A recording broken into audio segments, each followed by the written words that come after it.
د پښتو ادبي مکتبونه. مخکې تر دې چې په ادبي مکتبونو وغږیږو، ښه به دا وي چې د سبک او ادبي مکتب په برخه کې یو څه ووایو. د پښتو ادب لمن دوه ډوله مرغلرو څخه ډکه ده، چې یو ډول ته یې نثر او بل ډول ته یې نظم وایو. نو په مجازي توګه سبک د نظم او نثر یو خاص ډول او طرز بلل شوی دی. همدارنګه هر شاعر او لیکوال ځان ته یو خاص ډول اسلوب خوښوي او هر ویونکی په شعر کې بېله لار او بېله چاره لري چې خپل شعر په هغه ډول سموي او په غوره کړې لاره درومي.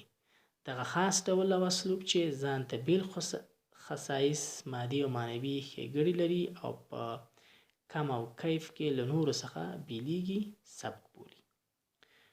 مګر د ادبي سبک کلمه د هنر د نورو څانګو لکه هنري ادبیات، رسامي، موسیقي، مجسمه جوړونه، معماري، نجاري، خطاطي، مشق او داسې نورو زیاتو برخو کې استعمالیږي. د سبک د کلمې څېړنه او پلټنه په هنري ادبیاتو کې د ادب پوهانو لپاره د اهمیت وړ ګرځېدلې ده. په دې باب د مرحوم استاد ګل پاچا الفت وینا داسې ده: د سبک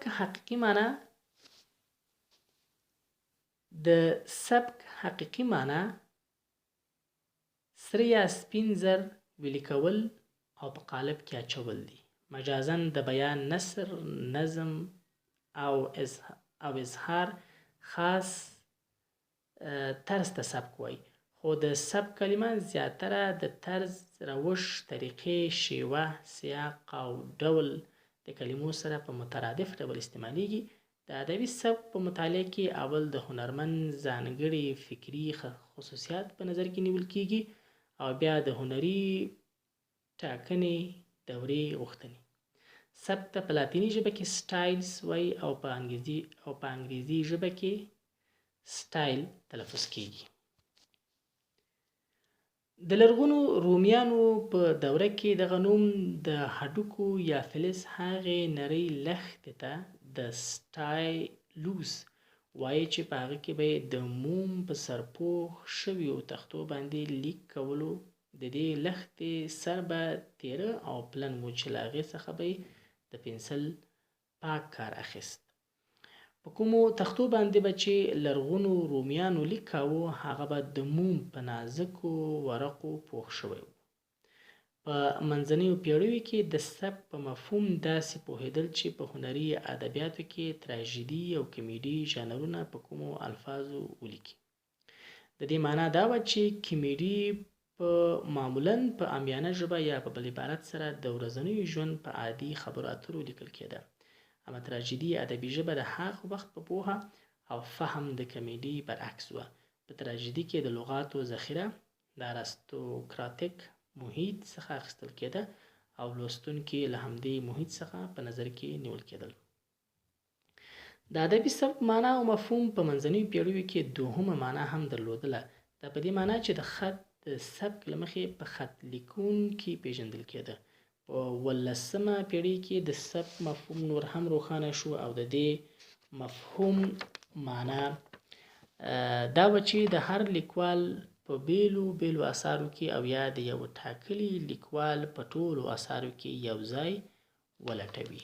په معاصره دوره کې د سبک معنا نور هم روښانه شوه. په دې دوره کې په سبک باندې د لیکوالو د لیکوالۍ طرز، د فکر لارې، د لغاتو استعمال او دې سبک د ژبې د خصوصیاتو معنا پیدا کړه. په دې صورت کې سبک په خپله لیکوال او هنرمند وبلل شو تر هغه ځایه چې د سبک کلمه د یو ټاکلي هنرمند او لیکوال په اثارو پورې اړه لري او د هغه اثار په خصوصیاتو باندې یو له بله بیلیږي. نو موږ سبک له یو ټاکلي هنرمند سره تړو چې دا د سبک او معنا او له معنا ده چې دا د سبک اوله معنا ده. ولې کله چې په عیني خصوصیاتو کې او د عیني مفکورونه د هنرمندانو یو ګروپ او ډله دفاع او حمایه کوي، هلته سبک دوهمه وسیع او پراخه معنا پیدا کوي. دا په دې معنا چې په یو ټاکلي تاریخي دوره کې د څو هنرمندانو د لیکوالۍ طرز، د فکر لارې او نور مشابه خصوصیات د دوی د لیکنې څخه راخیستل کېږي ادبي سبک په یو محدوده معنا کې د یو لیکوال او هنرمند په ټولو اثارو کې د لیکنې څخه راخیستل کیږي.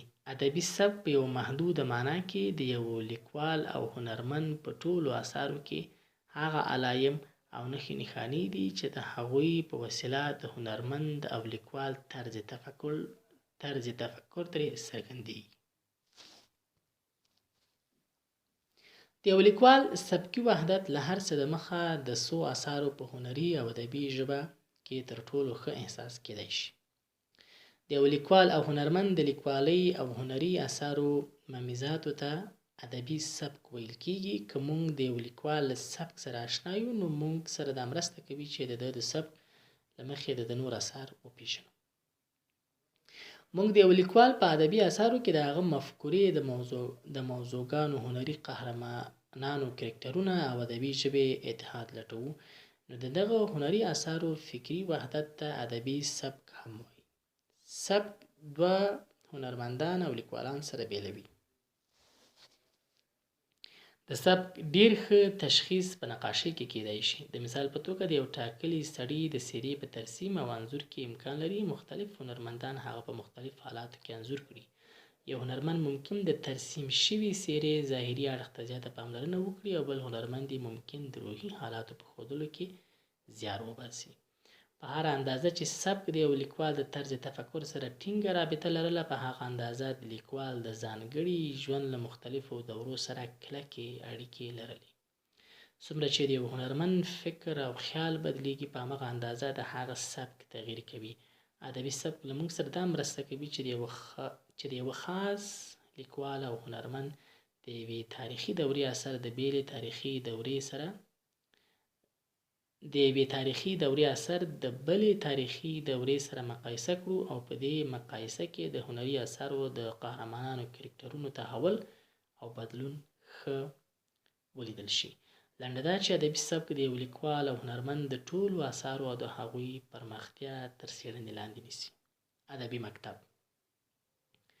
ادبي مکتب یا ادبي جریان په یو ټاکلي تاریخي دوره کې د یوې ادبي ډلې لیکوالو لخوا د یوې خاصې لارې او د یوې خاص سبک تعقیبول او پرمخ بیول دي چې دغه حرکت د ادبي جریان په نامه یادېږي. دا خبره د یادونې وړ ده چې ټول هغه اثار منظوم وي که منثور چې د لیکوالو او شاعرانو لخوا په دغه ټاکلې دوره کې ویل کېږي یو خاص ادبي مکتب ته منسوبېږي. هر ادبي مکتب او جریان او اثر درې ټکو پر بنسټ ولاړ دی. لومړی، د لوستونکي څېره د لیکوال د هغو تصوراتو څخه جوړه شوې ده چې لیکوال یې په خپلو اثارو کې ترسیموي او په هغه باندې د خپل اثر وروستني پړاوونه جوړوي. د لیکوال دا تصورات د خپلې ټولنې د هغو طبقو مقررات دي چې لیکوال ورته اړتیا لري. دوم، د ادبي قهرمان څېره دا پخپله د لیکوال د ارمان او تصوراتو څخه جوړیږي. د دې ادبي قهرمان له لارې لیکوال غواړي په لوستونکو باندې اغیزه وکړي. دریم، د لیکوال څېره دا د لیکوال هغه تصورات دي چې د لیکوال اجتماعي وظیفه جوړوي. همدارنګه دا تصورات د لیکوال له ایډیالوژیکي او طبقاتي موقعیت څخه رازېږي. په پښتو ادبیاتو کې دغه لاندې ادبي مکتبونه مشهور دي. لومړی، لرغونی ادبي مکتب. د دې مکتب شاګردان او اثار په منظم ډول او د یوې مفکورې خاوندان نه معلومیږي. دوم، د روښاني دورې تصوفي سیاسي او ادبي مکتب. دریم، د خوشحال خان ملي او ادبي مکتب. څلورم، د عبدالرحمن بابا تصوفي او ادبي مکتب. پنځم، د حمید مومند د نازک خیالۍ ادبي مکتب. شپږم، معاصر سیاسي او ادبي مکتب. د روښان په تصوفي او سیاسي مکتب کې تصوفي، اخلاقي، اجتماعي، دیني او نور مطالب زیات شوي دي چې دغو مسایلو د روښان د تعلیم او ښودلو په اثر د پښتو په شعر کې ځان ښکاره کړی چې وروسته تر ده د مریدانو او اولادونو په دغه لار قدمونه پورته کړي دي. درویزه د خپلو تالیفاتو سبب د میا روښان تالیفات ګڼلي. د روښان پیروان ډېر مهم خلک وو او ټولو د مسلک چلولی دی او ډیر پکې لیکونکي او د اثارو خاوندان دي. همدارنګه د اخوند درویزه شاګردانو هم دغه لار راخیستې ده. د پښتنو او مغولو د مقابلې مذهبي او دیني بحثونو په ترڅ کې پښتو د لیک او تحریر ډګر ته راوښکل. په تیره مذهب په دې لاره کې لوی ګټونه رغړولي دي. په دې وخت کې د روښان په نامه د یو ادبي مکتب زنګونه وغږېدل او ډیر خلک د پښتو ادب کاروان سره ملګري شول او د شاعرۍ عمومي شوق پیدا شو. هر طرف ته د پښتو نارې پورته شوې، هر چا قلم په لاس کې واخیست او دغه زمانې غوښتنې په ډله ییزه توګه په ښه شان انځور کړې. د بایزید د خیرالبیان او د مخالف اخوند درویزه مخزن الاسلام او ځینو نورو لیکونو څخه څرګندیږي چې دغه اثرونه په مستجن اثر لیکل شوي دي. مستجن اثر د عربي او فارسي له لارې پښتو ته راننوتي دي او په پښتو کې د نوي نثر لومړی مؤسس بایزید اورمړ دی. دغه سبک د دیني او مذهبي کتابونو د لیکلو مروج او مخصوص سبک و. دغه سبک د پښتو د پخواني سبک سره ډیر توپیر لري او هغه دا چې پیر روښان د جملو په پای کې په مصنوعي توګه د یو ډول سجع څخه لکه اعلام، کلام، بیان، ادمیان، عیان، مهربان کار اخیستی دی. معاصر ادیبان دغه سبک داسې ستایي: په پښتو کې نوی سبک و روښان کښلی، تر هر چا یې په ښه مینه رسولی، په تاریخ کې د ادب یې ذکر شوی، خپل خو پرېږده دښمنانو لا خپل کړی. د مؤسس د نوي سبک ته په سلام یو، اوس قایل یې مونږ ټوله په کلام یو. د پښتو د شعرونو او لیکنو د سبک او اسلوب له توپیرونو څخه دا نتیجه لاسته راتلی شي چې مونږ د پښتو ادب سبکونه په 4 برخو وویشو او هره برخه بیا په بیلو ډلګیو جلا کړو. په عمومي توګه دغه لاندې سبکونه موږ ته معلوم دي. لومړی زوړ سبک یا د پخوانیو ډله او د دوی د پیروانو. دویم عروضي سبک. دریم اوسنی سبک. څلورم د عوامو سبک. د پخوانیو ډله له 300 هجري څخه تر 1000 هجري پورې را رسیږي.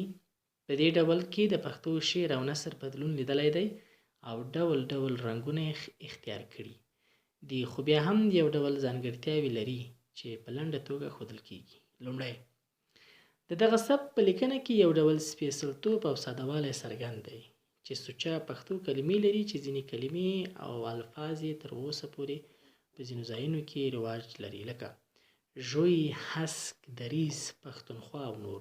دوم دغه سبک ملي وزن لري او عربي او فارسي عروضو د اغیزې لاندې نه دي راغلي. دریم په دې سبک شعر نثر کې پردۍ کلمې یا نشته او یا بیخي لږې دي او ژبه یې سوچه ده. څلورم د فکر له پلوه هم د دغه سبک شعرونه زړو آریایي سندرو ته ورته دي او د ریګ ویدا د کتاب مفکوره پکې لیدل کیږي، لکه د بیت نیکه مناجاتونه. د دې خبرې پوره ثبوت دی چې زړو آریایي اشعارو ته ورته دی. پنځم په دې سبک کې د شعر مضمون مسلسل راغلی دی. شپږم په دې سبک کې دینی احساسات هم څرګند او روحي جذبات هم ښکاره دي. اووم په دې سبک کې طبیعي مناظر او ساده تشبیه لکه د بڼ تازګي، د رڼو اوبو شرهار، د پسرلي ښکلي او زیبا نندارې په حقیقي ډول انځور شوي دي. اتم حماسي او جنګي احساسات په طبیعي توګه د پښتون ننګیالي ټبر د چاپېریال څخه د شاعرانو د ننګیالي توب ویناوې څرګندې دي، لکه د تایمني او ملکیار په سندرو کې دغه برخه ښه روښانه ده. نهم تبلیغي برخه هم په دې سبک کې راغلې ده چې د هغې غوره نمونه د اسماعیل سړبني په اشعارو کې کتلی شي. لسم د عشق سوځونکي جذبات او احساسات چې د انسان سره جوخت تړلي دي. په دې شعرونو کې په سادګۍ او په ډاګه په طبیعي رنګ کې د قطب الدین بختیار او اکبر زمینداوري په اشعارو کې ښودل شوي دي. 11 د دې سبک یوه بله ښېګڼه دا ده چې د پښتو دغه شعرونه په یوه مخصوص لحن او آواز سره ویل شوي دي او خاص آهنګونه لري چې د ملي موسیقۍ سره خورا مرسته کوي.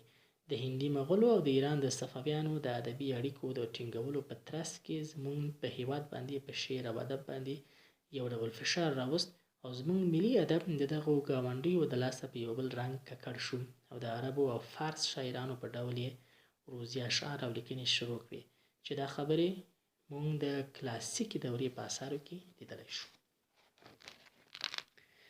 د خیرالبیان سبک په نیم منظوم شعر لیکل شوی دی، که څه هم په دې اثر کې د عروضي اصولو پیروي پوره نه ده شوې، خو د ده پیروانو د شعر ډېر ډولونه لکه غزل، قطعه، رباعي، اوږدې قصیدې او نورې په پښتو ادب کې رواج کړي دي. که تصوف او صوفیزم د یوې نظریې په توګه په لرغوني ادبیاتو کې څرګند شوي وي، خو په مسلکي توګه په دې وخت کې د وحدت الوجود او وحدت الشهود او نورې ګرداني خبرې د تصوف په رنګ په لیکنو او اشعارو کې روښانه شول.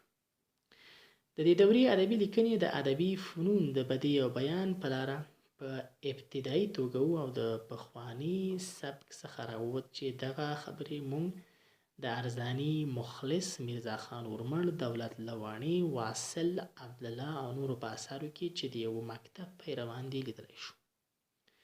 د کلاسیکي دورې د لومړۍ برخې ادبي سبک او مکتب څخه وروسته بل ډېر مشهور او غوره ادبي سبک او مکتب د پښتو په ټولو سبکونو کې وتلی سبک هغه د خوشحال خان خټک سبک دی چې د ادبي فنونو په ګاڼه ښایسته شوی او اشعار یې هم خواږه دي او ډېر نومیالي او مشهور ادیبان یې وپالل او ټوله کورنۍ یې د شعر و ادب په رنګ کړه. د 1050 هجري راهیسې په ټوله معنا د شعر و نثر یو ادبي مکتب روان شو او د خوشحال کورنۍ پکې هسې طوفانونه وکړل او ټول شاعران د یو درد په اساس په یو اواز لګیا شو. حماسي اشعار د پخوا نه زیات پښتو ته راننوتل. د پښتو شعر لمن د اخلاقي، اجتماعي، تصوفي، دیني او ملي مسایلو څخه ډکه شوه. نثر هم پراختیا وموندله او مخ په سادګۍ روان شو. د پردیو لاسونه هیڅکله د دوی د جوش او اورونه مړه نه کړای شول او کلونه د پردو په مقابل کې د پښتونولي بیرغ جګ ولاړ. خوشحال د قلم سره توره یو ځای کړه او پس د ډیرو مقابلو او جګړو څخه د پښتونخوا په غرونو او رغونو یې د پښتو او پښتونولۍ زنګونه وغږول او ازادي چې د انسانانو طبیعي حق دی، نو دا مهم مسله په فکر کې راوګرځېده. ازادي تر پاچاهۍ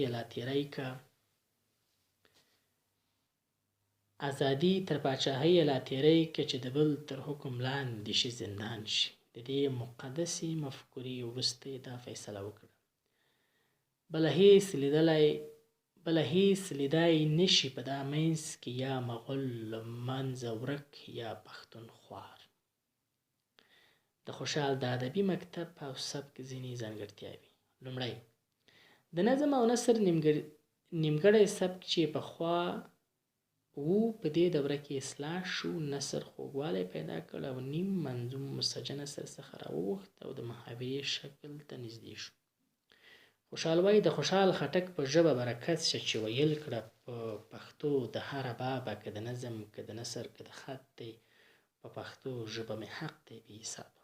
دوم، د پښتو شعر د شکل په لحاظ هم پراختیا وموندله. ابتکارونه رامنځته شول لکه چې خوشحال خټک پخپله وایي رباعي ده، که قطعه، که مثنوي ده، همگي واړه ګوهر دي در ولال.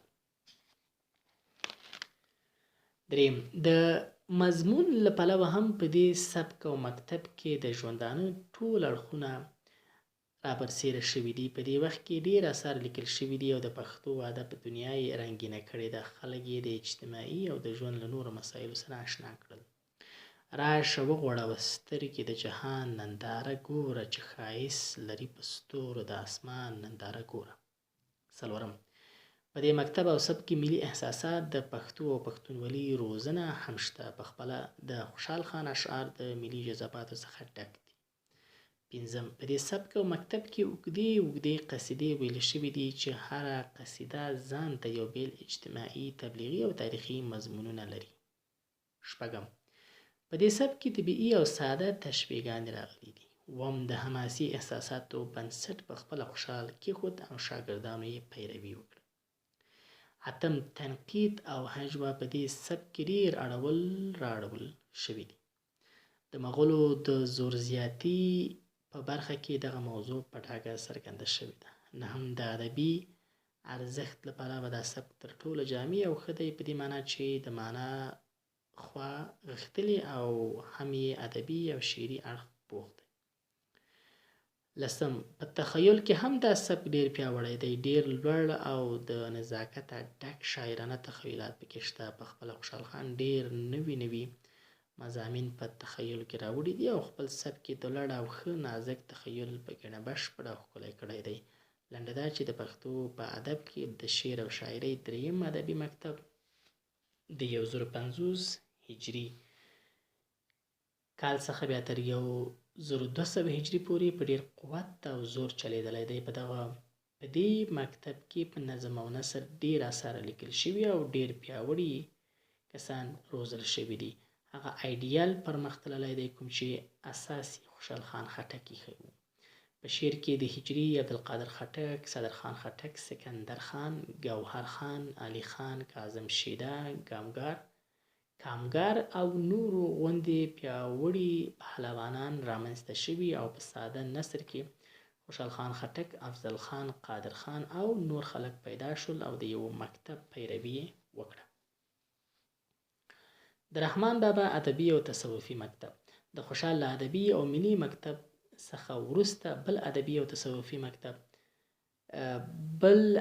او تصوفي مشهور مکتب د رحمان بابا دی. په دې کې ډېر پیاوړي شاګردان لکه پیر محمد کاکړ، محمد یونس خیبري، احمد شاه بابا، شمس الدین کاکړ، نجیب عبدالعظیم رانیزی، بیدل اشنغری، مطیع الله، رحمت داوی، حسین او نور روزل شوي او د دې خم په رنګونو رنګېدلي دي.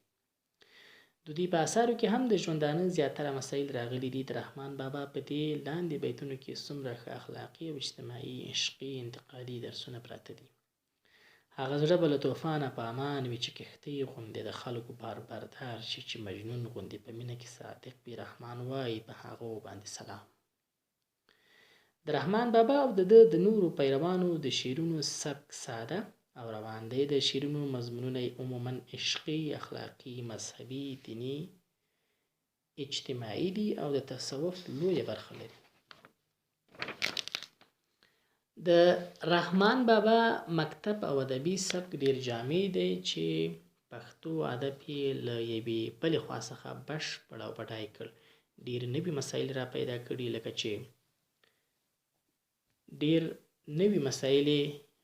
کړي، لکه چې په خپله وایي چې دا نور شاعران کاندي هغه نه که رحمان کړي رحمان کړی نوی اجتهاد دی. د رحمان بابا او د پیروانو په سبک کې که څه هم یو څه پردۍ کلمې راغلي دي او دا مرض د کلاسیکې دورې په ټولو دورو کې لیدل کېږي او د هغه دلیل روښانه دی، خو بیا هم دغه لاندې ځانګړتیاوې لري. لومړی، په دې سبک کې معنا ته ډېر ارزښت ورکول شوی دی او د پسیمیزم پیروان دي. دوم، په دې سبک کې د شعر الفاظ ساده او سپېڅلي کارېدلي او ابهام پکې نه لیدل کېږي او د احساساتو په څرګندولو کې ډېره ښه انځورګري شوې ده. دریم، د فورم له مخې په دغه سبک کې غزلونه، قصیدې، رباعیګانې، مخمسونه او د شعر نور شکلونه په خواږه او سپېڅلي ډول راغلي چې له مینې او اخلاقو څخه ډېر غږېږي. څلورم، د عشق او مینې په دنیا کې د خیال بافۍ ډېر لږ طرفدار دی. پنځم، د دې سبک شاعر هر څه له عشقه پیدا بولي او عشق او الهام د ژوندون مدار ګڼي. دا دنیا د خدای له عشقه پیدا کړې د جملو مخلوقاتو پلار دی. شپږم، د اخلاقي، تصوفي او نورو مسایلو په څنګ کې پښتني خصوصیات. د دې سبک د اجتماعي ژوند یوه بله ښېګڼه ده چې د ننګ، پښتونولي او غیرت غورځنګونه یې په اشعارو کې لیدل کېږي. ننګیالي چې یو ځل مخ که په کوم لوري، نور هېڅ نه ګوري، کوهی دی که ګړنګ، زغره واغونده ملا وتړه د جنګ، خو بې ننګو ته د ننګ خبرې مه کړه، بیا ځان وګټه په خپلو وینو رنګ. و بې ننګو ته د ننګ خبرې مه کړه، یا ځان وګټه په خپلو وینو رنګ. د حمید ماشوخېل ادبي مکتب. د خوشحال او رحمان بابا څخه وروسته یو بل لوی شاعر په پښتو ادب کې پیدا شو او د نازک خیالۍ ادبي مکتب یې جوړ کړ. ډېر شاګردان یې پکې وروزل، خپله یو نوی سبک جوړ کړ او نور خلک یې خپلې پیروۍ ته راوبلل. دا سړی حمید ماشوخېل نومیږي چې د پښتو ادب ګلبند یې رنګین او بډای کړی دی. د ډېر په زړه پورې اثار پرېښودلي دي او پښتو ادب یې له یوې بلې لارې بشپړ او تکمیل کړ. حمید په خپلو هیلو بریمن شوی دی. د فارسي او عربي ادب یې ولوست او هندي سبک چې د ده په زمانه کې پراختیا موندلی و او خپل عروج ته رسېدلی و ښه یې سره وسپړه او وروسته بیا په خپله پکې شامل شو او د پښتو شعر یې په هندي سبک واړاوه. هغه خصوصیتونه یې پکې راوړه کوم چې د فارسي شعر هندي سبک درلوده. نو په همدې توګه موږ د حمید مومند سبک ته د پښتو هندي سبک ویلی شو. څنګه چې د مغولو په زمانه کې د فارسو دغه سبک ډېر شهرت پیدا کړی و، همدارنګه د حمید په زیار دې سبک په پښتو کې رواج وموند او د غزل استازۍ ته ورسېد. په دې نازک خیالي مکتب کې د سوز و ګداز مینه، محبت او عشق کلمې ډېرې دي چې د دوی د افکارو ګاډۍ د عشق او محبت پر بنسټ ولاړه ده. د فورم له پلوه په دې مکتب کې د شعرونو زیاتره ډولونه لکه غزل، قصیده، مثنوي، ترکیبي بند، قطعه، مخمس، رباعي او نور شته. خو د غزل برخه درنه ده. د موضوع له پلوه د دې سبک او مکتب زیاته برخه په ادبي فنونو، عشقي، اجتماعي، اخلاقي، انتقادي مسایلو باندې غږیږي چې په ځینو مسایلو کې مثالونه لږ او په ځینو کې ډېر دي. د دې سبک او ادبي مکتب ځانګړتیاوې: د خوږ ژبې شاعر د حمید د هنر تله هم د پښتو د شاعرۍ د استادانو غوندې ډېره درنه ده. کوم شیان چې د ټولو نه د مخه د ده او د ده د پیروانو په اشعارو او لیکنو کې زموږ نظر ځان ته راکاږي، هغه په وروسته ډول ښودل کېږي. لومړی، حمید د هندي سبک پیرو دی، خو دی داسې یو شاعر نه دی لکه د دې سبک نور شاعران چې د مضمون معنا او مطلب یې په الفاظو کې نغښتی وي او په مشکل سره ورنه معنا اخیستل کېږي. لکه کاظم شیدا چې وایي: هر مضمون مې لکه ګنج پوشیده پروت دی، د سطور مارانی کانگها بانی. هر مضمون مې لکه ګنج پوشیده پروت دی، د سطور مارانی کا نگهبانی. کوم خصوصیت چې د حمید په کلام کې لیدل کېږي هغه د پښتو ژبې ورځنۍ خوږې محاورې دي چې د یوې خوا څخه د کلام نازک خیالۍ او لطافت ساتلی او له بلې خوا څخه د عامو پښتنو فهم ته نږدې دی. لکه دا لاندې مثال: ماتوي ښکلی نظر په رقیب باندې، وی کودی و مخ ته ایښی د پالیز. په دې بیت کې له یوې خوا نه نادره تشبیه رقیب او کودی راغلی دی. نو له بله پلوه د پالیز مخ ته د کودي ښودل یوه داسې محاوره ده چې ټول پښتانه ورباندې ښه پوهیږي او دغه اصطلاح نورو شاعرانو استعمال کړې نه ده. دوم، په دې مکتب او سبک کې شاعران په تېره بیا حمید مومند د خپلې مدعا د ثبوت لپاره د ارسال المثل او د مدعا المثل څخه کار اخیستی. البته نور ادبي او هنریز صنایع لکه تلمح، تجاهل عارف، حسن تعلیل، استعارې، تشبیهګانې، کنایې او نور استعمالول د دې سبک لویه هنرنمایي ده چې دا لاندې بیتونه په ترتیب سره د لوړو خبرو ثبوت دی. د خاطر د خلیل ویره مې ترې نشي، که په بد مې شي رقیب لکه نمرود، پرې کولو ته یې سر ټیټ د ګل رخ کا، چې د باغ په کناره شي دلربا ګډ، د تور خط لیکه یې ګډه په سپین مخ شوه، تور او سپین زما د سترګو شو په دا ګډ. هلته څه غرض چې نه غرض متل دی، ځکه نه کړي په ډیوه بلبل غرض، چې ګل دستا د مخ په ګریبان کېښود، شګوفه د زړه په وینو کې غرق آب شوه، په پرده کې د اسلام بت پرستی کړم، خدای دې نه کاندي دا ستر زما مات. دریم، د حمید د سبک بل غټ خصوصیت دا دی چې هغه د نورو شاعرانو پر خلاف د مبتذلو تشبیهګانو بد وړي او کوښښ کوي چې ډېرې نوې او ابتکاري تشبیهګانې او استعارې پیدا کړي. په دې لاندې بیتونو کې نادره تشبیه وګورئ: لکه ښکار د ډېرو سپو په خوله کې کېوځي، فرقتونو مې زړه هسې کړون ونډ. په راتلو د خط پایمان شي چې هسې وایي لکه وتړي په ګلو څوک غویمنډ.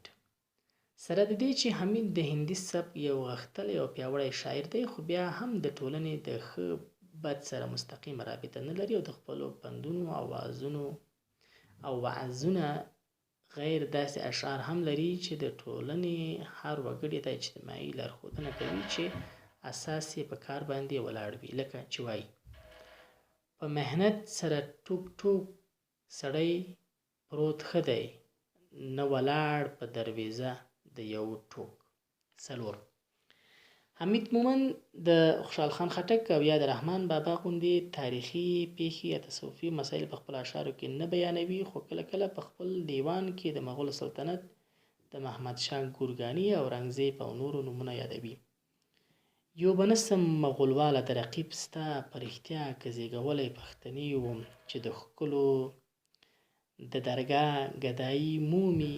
هی توبه د محمد شاه له سلطنته، څه به شور نه وي د هند په میخانه کې، چې اورنګ څخه د حکم جام نسکور شو. 5. که د حمید په اشعارو کې ډېر نازخیالۍ شته او په غزل کې لوی استاد دی، په خپل خوږ کلام د غزل، مثنوي، رباعي، قصیدې، ترکیبي بند او مخمس بازار ښه دود کړی دی. 6.